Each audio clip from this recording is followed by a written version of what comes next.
Daily, weekly और monthly राशिफल के साथ साथ ज्योतिष, वास्तु, मंत्र आदि से जुड़ी वीडियोस रेगुलरली पाने के लिए चैनल को अभी सब्सक्राइब कीजिए और बेल नोटिफिकेशन पे भी क्लिक कीजिए ताकि नई वीडियो की नोटिफिकेशन आपको समय पर मिल जाए।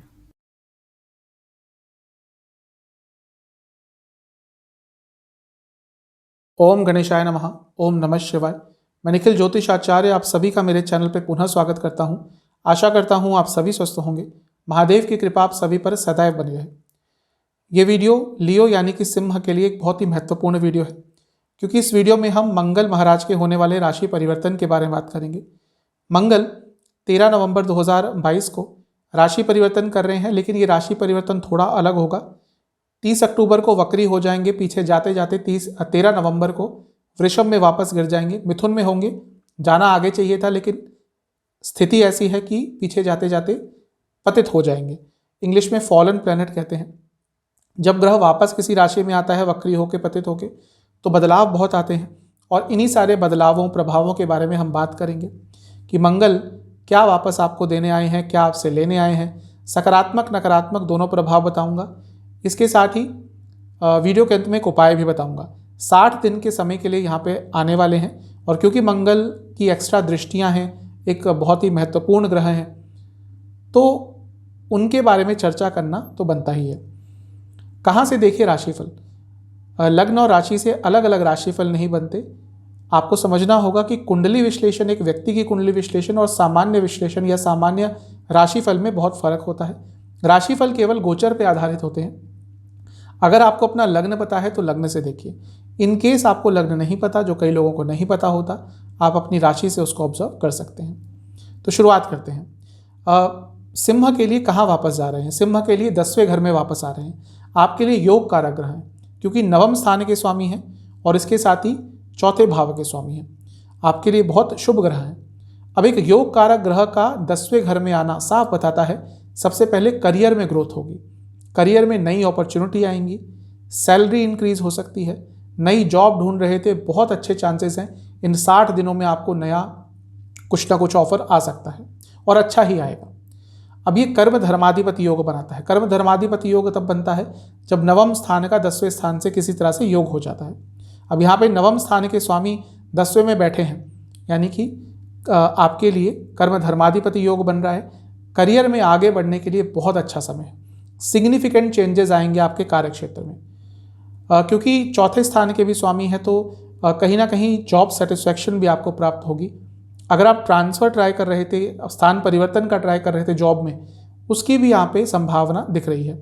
अगर विदेश जाना चाहते थे, लंबे समय के लिए नहीं, एक टेम्परेरी टाइम के लिए, या फिर अपनी कंपनी की तरफ से आप विदेश जाना चाहते थे, अपनी एम्प्लॉयर की तरफ से विदेश जाना चाहते थे, तो उसके लिए भी ये 60 दिन बहुत महत्वपूर्ण है। नकारात्मक क्या हो सकता है? आपके अपने कार्य क्षेत्र में ईगो क्लैशेस बहुत होंगे, क्योंकि आप थोड़ा अथॉरिटेटिव रहेंगे, होते भी हैं। अब 10वें घर में बैठकर मंगल दिग्बली भी हो जाते हैं, तो ईगो क्लैशेस होंगे। ऑफिस पॉलिटिक्स का भयंकर शिकार बन सकते हैं, और अपने बॉसेस से भी आपको प्रॉब्लम्स हो सकती है। चौथी दृष्टि जो मंगल की रहेगी, वो रहेगी लग्न भाव पर, यानी कि प्रथम स्थान पर। ये बताता है पूरे जीवन में अथॉरिटी आएगी, आप अपने हर चीज़ में अथॉरिटी के साथ आगे बढ़ेंगे। भाग्य का साथ मिलेगा, क्योंकि मंगल भाग्य स्थान के स्वामी हैं। कोई लंबी दूरी की यात्रा हो सकती है आपकी। धार्मिक यात्रा करने का भी आपको अवसर अवश्य प्राप्त हो सकता है। हो सकता है किसी बड़े तीर्थ स्थल, काशी या किसी और जगह पर आपको जाने का अवसर प्राप्त हो। आपके अंदर साहस की कमी नहीं रहेगी, और उसके साथ ऊर्जा भी बहुत रहेगी, और ऊर्जा सकारात्मक रहेगी, और इसके साथ उत्साह का लेवल भी रहेगा। और ये तीनों चीज़ें, साहस, ऊर्जा और उत्साह, यदि एक व्यक्ति के जीवन में आ जाए और एक समय पे आ जाए, तो उसका जीवन कहाँ से कहाँ पहुँच सकता है। तो ये 60 दिन आपके लिए बहुत महत्वपूर्ण है। नकारात्मक लोगों से, नकारात्मक चीज़ों से दूर रहिएगा, क्योंकि ऐसे लोग जब आप आगे बढ़ते हैं तो आपको किसी ना किसी तरह से पीछे धकेलने की कोशिश करते हैं। धर्म के प्रति आस्था अवश्य बढ़ेगी, क्योंकि नवम भाव के स्वामी हैं, तो थोड़ा धार्मिक प्रवृत्ति आपकी जागेगी। नकारात्मक प्रभाव क्या होंगे? घर वालों से थोड़ी बहस की स्थिति उत्पन्न होगी। कई बार ओवर एग्रेशन हो सकता है, क्योंकि एक तो लियो यानी कि सिंह अग्नि तत्व की राशि है। अब मंगल का प्रभाव पड़ रहा है दृष्टि द्वारा लग्न पर, तो एग्रेशन ज़्यादा रहेगा। शरीर से संबंधित रोग तंग करेंगे आपको, और हाई बीपी यदि है तो दिक्कतें और बढ़ेंगी। और जिनको नहीं है लेकिन बॉर्डर लाइन पे रहते थे, उनका हाई बीपी का डायग्नोसिस हो सकता है। सातवीं दृष्टि कहाँ रहेगी? चौथे भाव पर। आपको सब दिख रहा होगा, कुंडली मैं लगवा दूंगा जब एडिट होगा तो चौथी दृष्टि यानी कि प्रॉपर्टी खरीदने के लिए अच्छा समय है, वाहन खरीदने के लिए अच्छा समय है। अगर घर को रेनोवेट करना चाहते थे, आप चाहते थे कि घर का सौंदर्यकरण हो, कुछ नया हो, उसके लिए भी ये 60 दिन का समय बहुत अच्छा है। बचना किस चीज़ से है? प्रॉपर्टी के कंस्ट्रक्शन से। अगर आपके पास प्रॉपर्टी है, आप चाहते हैं उस पर कंस्ट्रक्शन कराएं, तो 1 महीने तक रुक जाइएगा एटलीस्ट, 13 नवंबर से लेकर 13 दिसंबर तक, क्योंकि इस बीच में यदि आपने शुरुआत करी तो उसमें प्रॉब्लम्स आएंगी। प्रॉपर्टी से लाभ लेकिन हो सकता है, कोई प्रॉपर्टी रेंट पे चढ़ाना चाहते थे, लीज पे देना चाहते थे, बेचना चाहते थे, उन सब संबंधों में, उन सब चीज़ों में आपको कुछ ना कुछ अच्छा प्राप्त होगा। इमोशनल बैलेंस आपका आएगा वापस, जो शायद इससे पहले कहीं खो गया हो, और घर में लाभ की स्थिति होगी, यानी कि आपके घर के सदस्यों को भी लाभ मिलेगा। नकारात्मक क्या होगा? अब सब कुछ अच्छा है, लेकिन चौथे घर पर जब मंगल की दृष्टि होती है और स्पेशली वक्री की, तो कहीं ना कहीं झगड़े की स्थिति भी उत्पन्न होती है। और होगा क्या? छोटी सी बात पर झगड़े होंगे और वो नकारात्मक प्रभाव डालेंगे।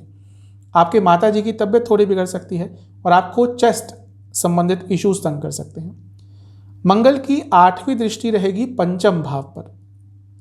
अब ये लव लाइफ के लिए बहुत अच्छा है। अचानक से नया रिलेशनशिप स्टार्ट हो सकता है। अगर आपका रिसेंटली ब्रेकअप हुआ होगा तो चीज़ें दोबारा ठीक हो सकती हैं, पैचअप की स्थिति उत्पन्न हो सकती है। शेयर मार्केट से बहुत लाभ अर्जित कर सकते हैं, क्योंकि पंचम भाव पे दृष्टि है तो संतान योग भी आपका बन सकता है। ये भी बहुत अच्छी चीज़ है। इसके साथ ही अगर आप का संतान योग नहीं बन रहा था, डिले हो गया था बहुत, तो उन लोगों के लिए भी अचानक से कोई अपॉर्चुनिटी आ सकती है। हो सकता है मेडिकल इंटरवेंशन से, आजकल बहुत कुछ है, IVF है, बहुत चीज़ें हैं, उसके द्वारा आपका जो संतान प्राप्ति का सपना है वो पूरा हो सकता है। भाग्य का साथ आपको अवश्य मिलेगा, क्योंकि नवम स्थान के स्वामी है और पंचम पर उनकी दृष्टि है। दोनों ही कहीं ना कहीं भाग्य के लिए बहुत महत्वपूर्ण होते हैं। बहुत इमेजिनेटिव भी रहेंगे, नए नए आइडियाज़ आएंगे, पंचम भाव है। इंट्यूशन भी बहुत अच्छा रहेगा और उससे कुछ ना कुछ धन भी अर्जित कर सकेंगे। मैंने शेयर मार्केट की बात करी थी, तो स्पेक्यूलेशन में इंट्यूशन बहुत काम आती है, स्टॉक मार्केट, शेयर मार्केट, तो वहाँ से भी लाभ होगा। नकारात्मक क्या होगा? पंचम भाव जब बहुत एक्टिवेट हो जाता है तो ओवर थिंकिंग होती है। लव लाइफ में थोड़े एंगर इश्यूज हो सकते हैं और आपको पेट के रोग बहुत तंग करेंगे।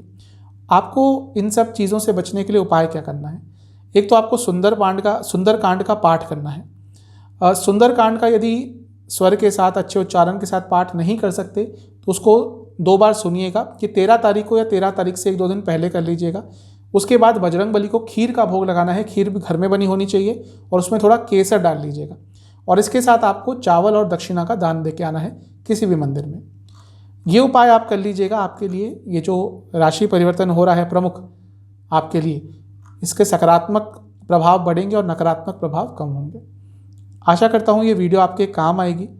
चैनल पे अगर आप नए हैं तो सब्सक्राइब कर लीजिए, वीडियो को लाइक कर लीजिए। मिलता हूँ अगली वीडियो में, तब तक के लिए ओम नमः।